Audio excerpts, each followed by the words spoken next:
lean on us. We are here for you. You matter. You are not alone. Are you feeling overwhelmed? Not sure where to turn? The National Suicide and Crisis Lifeline is there for you 24/7. Call or text 988 or chat at 988sc.org. Whether you're having an emergency or you know someone who needs support now, they can help you take the next step towards finding hope and healing. There is hope. 988sc.org.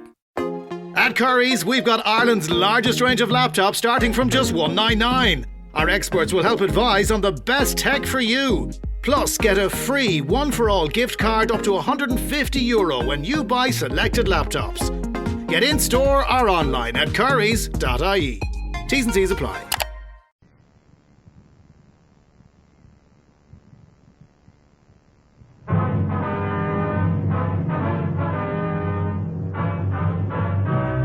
Dragnet, the documented drama of an actual crime. For the next 30 minutes, in cooperation with the Los Angeles Police Department, you will travel step by step on the side of the law through an actual case transcribed from official police files. From beginning to end, from crime to punishment, Dragnet is the story of your police force in action. It was Wednesday, February 10th. It was cold in Los Angeles. We were working the day watch out of juvenile detail. My partner's Frank Smith. The boss is Captain Powers. My name's Friday. I was on my way into the office, and it was 8:01 a.m. when I got to Georgia Street Juvenile. Squad room. Hi, Frank. Well? Hmm? Well, what do you think? About what? Ruth, what do you think? Well, she's nice, sure. Was that all you got to say? Well, what do you want me to say? Well, did you like her? She's a nice girl, yeah. You got another date with her? No, I told her I'd call her sometime. You said you'd call her, huh? Mm-hmm. Did you say when? No, I just said sometime. Sometime. Well, Faye's not going to like it. Why? She's just not, Joe. She's not sure we had it this time. Well, look, Frank, I think it's real nice of you and Faye to be concerned. I don't think that I don't appreciate it, but when you asked me over last night, I figured we're just going to have dinner and sit around and talk. I didn't know anything about this girl going to be there. Don't you think you should have told me? Let me know.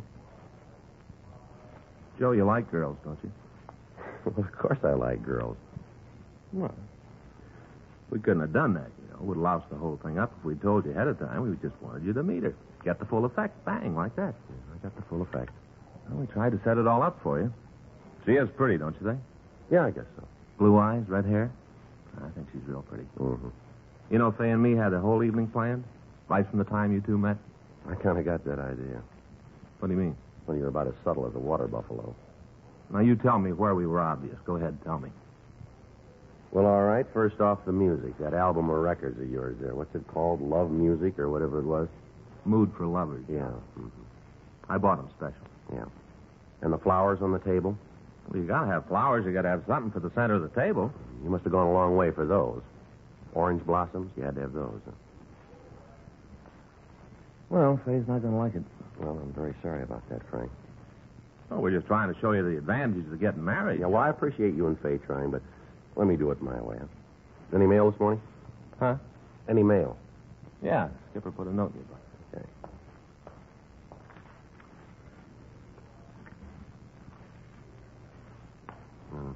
Tickets for the police show. You gotta sell tickets, huh? Yeah, so do you. Here's your book.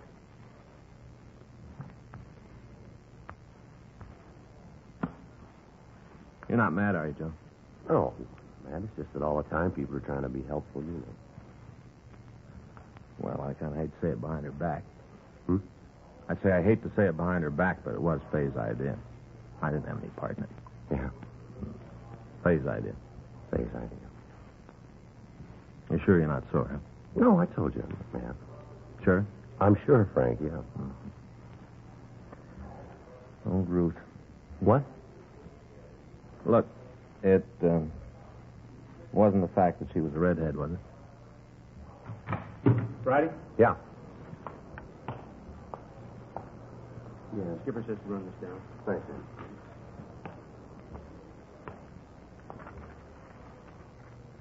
What do you got? Take a look at this. Huh?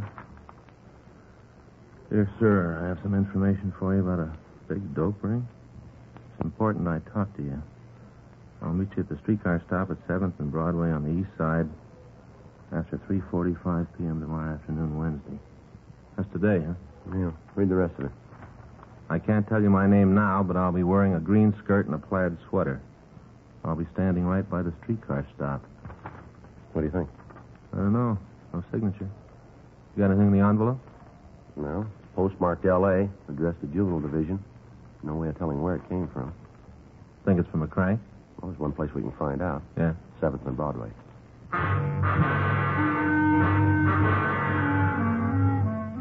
The fact that the note had been addressed to Juvenile Division instead of Narcotics Detail indicated that the person who wrote it had some knowledge of the workings of the police department.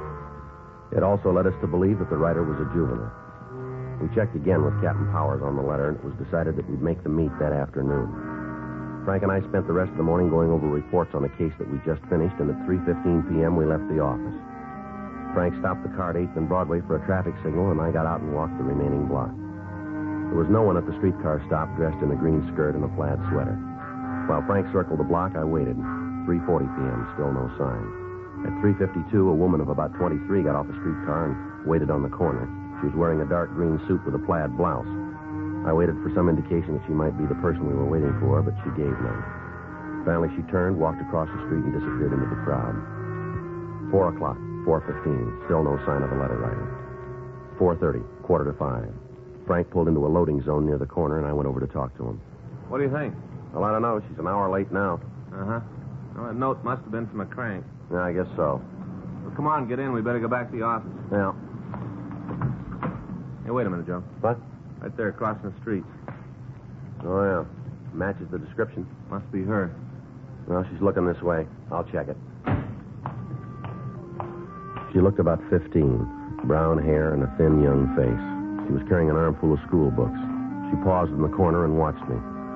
I walked up to her and told her I was a police officer. She nodded and then walked out to the safety zone and climbed onto a waiting streetcar. I followed her. She walked to the back of the car and took a seat. I sat down next to her. I could see Frank following us in our car. We rode 3 blocks before she spoke. I'm sorry I was late. It's all right. I usually try to be on time, maybe even a little early. That's the way it should be, don't you think? What was it you wanted to talk about, miss? I got hung up at school, couldn't get away when I thought I would. Yeah. That's the reason I'm late. Well, you said something in the note about a narcotics ring. How much am I going to get involved in this? What do you mean? How deep am I going to get? I don't want any trouble myself. I'm doing this to help somebody, but I don't want to get mixed up in it myself. Well, maybe you better tell me what it's all about first, huh? We can decide the rest of it later. That's the way it has to be? Well, you called us, remember? Yeah, I guess so. What's your name? Edna. Your last name? Well, that isn't going to help any. You don't need it. How old are you? 15. All right, what about this dope ring? I want to tell you about it. A friend of mine is in pretty deep. I think she's hooked bad. I want to help her. What's your friend's name? You have to have that? Well, we're not going to be able to do very much without it, are we? Catherine. I can't give you her last name. I can't. How old is she? 15. All right, now what makes you think she's using narcotics? I just know, that's all. Well, that's a pretty serious charge. You must have some reason for saying it. I've got a reason. I've got good reasons. You think I'd go to the cops if I didn't have? You think that? What kind of narcotics do you think she's using? Heroin. You know that for sure, do you? Yeah, I've seen her take a fix. Where? Hmm? Where'd she take the fix? I've seen her do it in her room at home. A place near school up at Lewis' apartment. Louis? Louis Conklin. He got Catherine hooked. He's the one I want to see you get. How old's he? Oh, I don't know. I think around 20, 21. Where'd you meet him? Down at Balboa last summer. Catherine and me went down for a week. We met them then, Louis and Vince. You know this Vince's last name? I think it's Beal. B-E-A-L? I guess so. Now, these 2 boys, are they supplying Catherine with the heroin? Yeah, they got it for her. How'd you happen to meet them? First day we were down at Balboa, we went down to the beach. We saw them then. We didn't talk to them right off, not the first day. Uh-huh. The next day, they came over to where we were and laid down on the beach. They had a portable radio, and they were playing it loud. They were playing it real loud.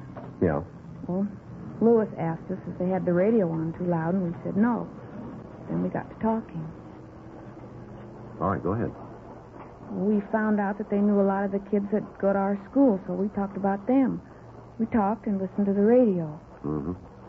Were either your or Catherine's parents with you? No. Catherine's father's got a friend who lives at Balboa all the time. We were staying with her. All right, go ahead. After we knew him a week, one night they suggested that we go for a ride down the coast toward San Diego. Yeah. They'd never given us any trouble, so Catherine and me talked it over and decided to go. They'd never gotten fresh or anything, so we thought it'd be all right. Mm-hmm. We drove down the beach, and then we stopped. The boys had some beer in the car, and we drank some of it, just a little. We didn't think it would hurt, just a little. All right. I guess we drank more than we thought, because we both got a little drunk. First time I ever got drunk. All I wanted to do was go home and go to sleep. That's all I wanted to do. I didn't feel good. I remember that. I didn't feel good. Go ahead. I got out of the car, and I walked around for a while. After I walked, I felt better, and I went back to the car. Catherine and the two boys were smoking. I could smell it when I got in the car. Real sweet. Sickening. Marijuana? Yeah. Vince asked me if I wanted some. I told him I didn't, and they all laughed again. Said I was just a little kid, called me chicken. So I did. You smoked the marijuana, did you? Yeah, but not very much. Got sick again, and I threw the stick away. That made Vince sore because I hadn't smoked very much. He got out of the car and found what was left of the cigarette and put it in a box he had. Then he got in the car, and the three of them all drank some more of the beer and smoked the rest of the marijuana. They were all laughing and yelling. Catherine was smoking, too? Yes, she was having a great time, laughing it up. Seemed like everything that happened was just about the funniest thing she ever heard. They were all laughing and telling me what a square I was. Finally, I couldn't stand it anymore. So I said if they wouldn't take me home, I'd walk. What'd they say to that? Told me to go ahead. Said I was a drag anyway, and they'd be glad to get rid of me. You left then? Yeah. I tried to get Catherine to go with me. She said she was having too good a time and she wasn't leaving. She told me to go home and to expect her when she walked in. Yeah. So I left. Got out of the car and walked up the highway. Was going to catch a ride back to town. Pretty scared, but I wanted to get back. I didn't feel very good. Mm-hmm. I waited for the car, but the ones that went by wouldn't stop. Then Vince and Louis and Catherine came by. They told me to get into the car, and we drove home. I had to wait out in front with Catherine until she sobered up. She said she was too drunk to go into the house. What time did you get home? Oh, it must have been 3 or 3:30. Mm-hmm. Did you see Vince and Louis again? Well, I didn't, but Catherine did. Every night we were there, she went out with them. I didn't want to have anything more to do with them. She told me if I said anything to the people we were staying with, she'd cause me a lot of trouble. I like Catherine. She's my best friend. I didn't want to see her get into any trouble. I thought when we left Balboa, she'd quit seeing the fellas. That's what I thought. She'd stop seeing them. Did she? No. When school started again, she was still going with Louis. I'd see her around the school, but she wouldn't have anything to do with me. Said I was a cube. Talking all the time about how she didn't know they grew corners like me anymore. How'd you find out she was on heroin? One day I saw her take a pop. She was at her house, and I came over to talk to her. She was pretty sick, and she went into her room. I went in after her to see if I could help, and I saw her taking a fix. After that, I didn't see much of her. I guess she didn't want me around, knowing she was hooked. When was all this? About 2 months ago. I've seen her a couple of times since. She looks real bad. Her parents know anything about the narcotics? I don't know. There's just her father. I don't think he cares much. If he does, he's not doing anything about it. I'm just telling you all this so you'll get Louis and Vince. They're the ones that started her. They're seeing that she gets the H. You know where we can find them? Yeah. Louis has a little apartment over in the Westlake area. You know the address? No, but I can show you where it is. All right. I just want to see you get them. Get them good. Mm-hmm. She was my best friend. Now she won't have anything to do with me. Nothing. Well, maybe we can straighten it out. What do you want to do now? Well, first we better get off this streetcar. End of the line.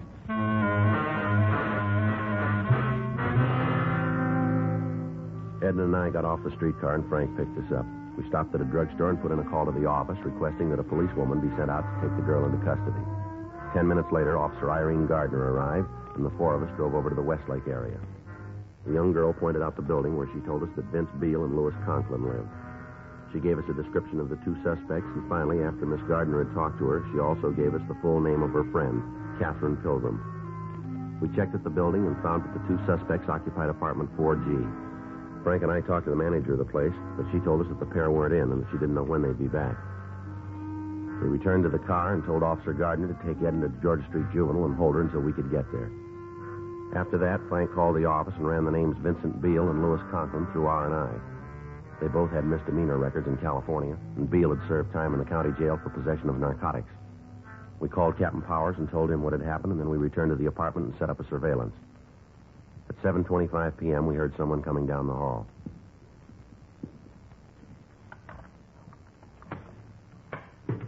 Don't worry about a thing, honey. It's all going to be all right. I'm sick, Vince. Real sick. I know. I'll make a call, get you fixed up. Just calm All down. right, hold it right there, police officers. Hey, what are you doing in here? You got no right to break in like this. What's this all about? I gotta go, Vince. I got it. Hold it up, Miss Pilgrim. How do you know who I am? What are you gonna do? Don't say anything, Kathy. Don't tell him nothing. Turn around, Beale. What for? What are you shoving me around Turn around. for? Here, turn around. I'll shake him, Joe. Stand You still. won't find nothing, cop. I'm clean. Call it. Nothing. Where's Conklin? You got to figure it's so good you'd tell me. You better watch that mouth, kid. It's going to get you into trouble. You tell me all about it, cop. I got no problem. What are you taking us in on? What's the charge? Violation of the Narcotics Act and contributing. Yeah? You didn't find anything on me. You didn't find anything in the pad. You've been on the spike, cop, and you know it. Now, why don't you run along, and I'll forget all about you being All right, here. let's go. Where are you taking me? Downtown. To jail? Juvenile hall. You gonna call my father? That's right. Well, he won't tell you anything. He won't tell you a word. Keep your mouth shut. Why? I got nothing to hide. I'm not a hype. You ask my father. Let me see your arms, Beale. Huh? Your sleeves. Roll them up. Come on, quick. Here. Where'd you get those marks? You tell me. Let me see your arms, Miss Pilgrim. It's not gonna prove anything. Not a Let thing. me see them. Go ahead, honey. If you don't go along with them, they bring out the rubber hose. Somebody messed with you a long time ago. Come on, Miss Pilgrim. Let me see your arms. Well, all right, here. How about it, Joe? Take a look. Yeah. Fresh needle marks. We called Narcotics Division and asked them to come out and go over the room in an attempt to find a trace of narcotics. We put in a call to the office, and Irene Gardner came out and took the Pilgrim girl into custody. A stakeout was set up on the apartment to apprehend the other suspect, Louis Conklin. Frank and I took Vince Beale to the office and questioned him for over an hour, but he failed to come up with his source of supply for the heroin. He was turned over to officers from Narcotics Detail and booked in at the main jail on suspicion of violation of the State Narcotic Act, a felony. A call had been put into the father of Catherine Pilgrim, and at 9:37 p.m. he arrived at the office. Friday and Smith, where are they? My name's Friday. What can I do for you? I'm Robert Pilgrim. I want my daughter. She's downstairs right now. A doctor's taking care of her. What for? Well, she's pretty sick, Mr. Pilgrim. Sick. What's the matter? You've got no right to give her any kind of medication without my approval. We couldn't reach you. How hard did you try? We called your home and your place of business. We got no answer. Our doctor thought it was best to give the girl something right away. What's wrong with her? What are you doing to her? Your daughter's a narcotic addict, Mr. Pilgrim. That is a lie. Now, you get her up here right now. You hear me? You get on that phone and have her brought to this office right now. I'm taking her home. Afraid we can't do that. Who are you to tell me what's going to happen? I pay your salary, officer. Don't forget it. If you don't get on that phone and have my daughter brought up here right now, I'll make some calls and you'll be pounding the beat out in the Toolies. I've got a lot of friends in this town. And you've got a daughter who's hooked bad. Has she told you that? No, sir. But all the tests point that way. She's got needle marks all up and down her arm. Well, you better get out and find a lawyer fast because I'm going to pull that tin badge right off you. That's so. You bet it is. How do I get a line here? Dial 9.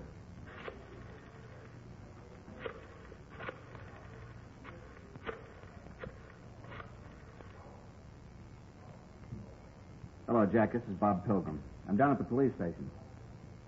Yeah, Kathy's here. The cop says she's a hophead. I want you to tell him. Here, you talk to him. Yes, sir. Who am I speaking with? Mm-hmm. Yes, sir. Yes, sir. Well, we did find hypodermic marks. I see. All right, sir. We'll be checking with you. Now you'll get my daughter? I'll have her sent right up. Want to come out in the hall, Frank? Yeah.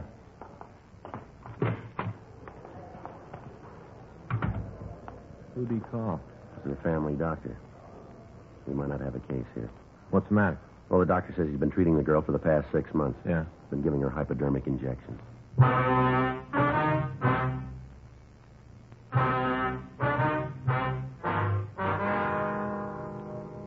With the doctor's statement, there was nothing we could do but release the girl to her father pending further investigation. The parents of the teenager who had written us the first letter came to the office, and she was released to them. At 11:40 p.m. that night, we got word that the other suspect had returned to the apartment and been taken into custody.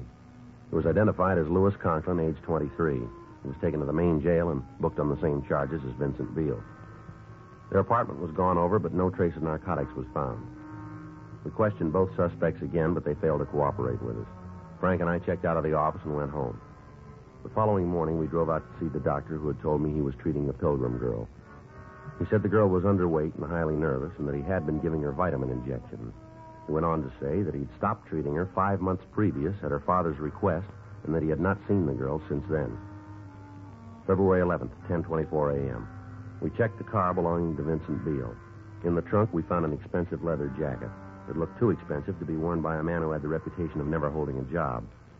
We took the jacket over to the crime lab and had it checked. From a cleaning tag, we got the name of the cleaner who'd serviced the jacket. We contacted him, and he remembered the jacket as having been among several stolen from his store. With this information, we went back to the main jail and had the Conklin boy brought from his cell. He told us that the jacket belonged to Vincent Beale. He was brought into the interview room. This leather jacket belong to you, Vince? No, I never saw it before. Conklin says it's yours. I don't know. Maybe it is. What difference does it make? Take a look. We want to know. Yeah, it's mine. Where'd you get it? Where do you think I bought it? You know someplace you can get these without buying them? Yeah, the same place you picked this one up. Well, what's that supposed to mean? You know a man named Ted Hartman? Who? Ted Hartman. Ted Hartman. Never heard of him. He knows you. Maybe he's got a better memory than me. Says you used to work for him. Is that right? Yeah. Now, how about it? Maybe I did. I had a lot of jobs. The cleaner says you worked for him a couple of weeks last December. That's a long time ago. Says this jacket was stolen from him. Well, where do I He fit? thinks you stole it. He's crazy. He's sure enough to make a complaint. They'll laugh him out of court. Conklin says it's yours. I told you I bought it. Conklin wants no part of a burglary rap. What'd Conklin tell you? Maybe we ought to get your side of it, huh? What'd he tell you? I got a right to know. If he's going to make a beef like that on me, I got a right to know what he said. He wants no part of it. He lays it all on you. He's no good. I hadn't figured for a guy I could trust. He did all right on the deal. Lou kept us both going. What do you mean? I thought he told you all Yeah, about well, it. we want to hear it from you. A lot of times stories get all mixed up. Now we want to get it right. Now, we knocked the place, but it was both of us. Lou was in on it all the way. Go ahead. We were scratching for H. We had it real bad. We needed some way out. I thought about the cleaning place. Figured we could score good. Well, we did all right. Took care of 3 of us for a long time. You, Conklin, and the Pilgrim girl, is that it? Yeah, that's it. What were you shooting? Me and Lou kept it down. The Pilgrim kid, she built up fast. She was juicing 5 caps a day. I should have listened to Lou. He kept telling me to drop her, leave her alone. Yeah. There wasn't anything between us. It was just for laughs. And then all of a sudden she was hooked bad. We had to do something. We stole her jacket so we could keep her supplied. 5 caps a day. You know, that's a lot of H. I tried to break her down. I tried to cut her habit. I did what I could. You can see that, can't you? I did everything I could. How much was that?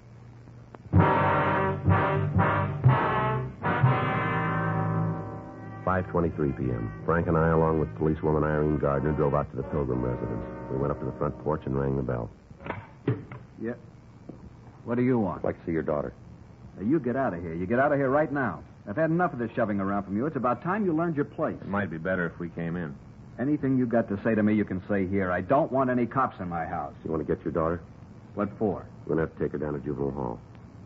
You guys just don't give up, do you? You want me to call my doctor again? We talked to him this afternoon. Then you know the story. Now get out of here. You want to get your daughter?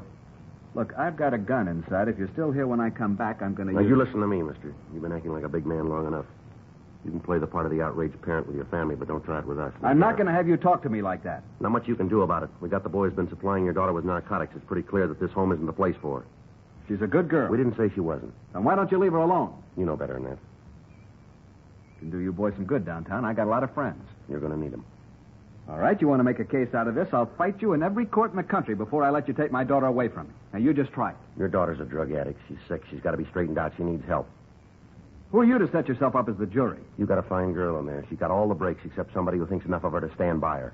There isn't anything she wants she doesn't have. What about the things she needed? You let her run all over the town by herself.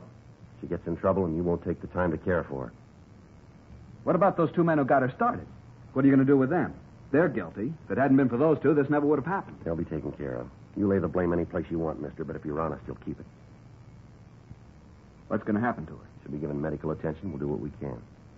I can afford to take care of her. I've got the money. I'll hire the best people. I want her to have the best. Yeah. She's mine. I'm her father. I've got the right to take care of her. Yes, sir, that's right. Hmm? Why didn't you?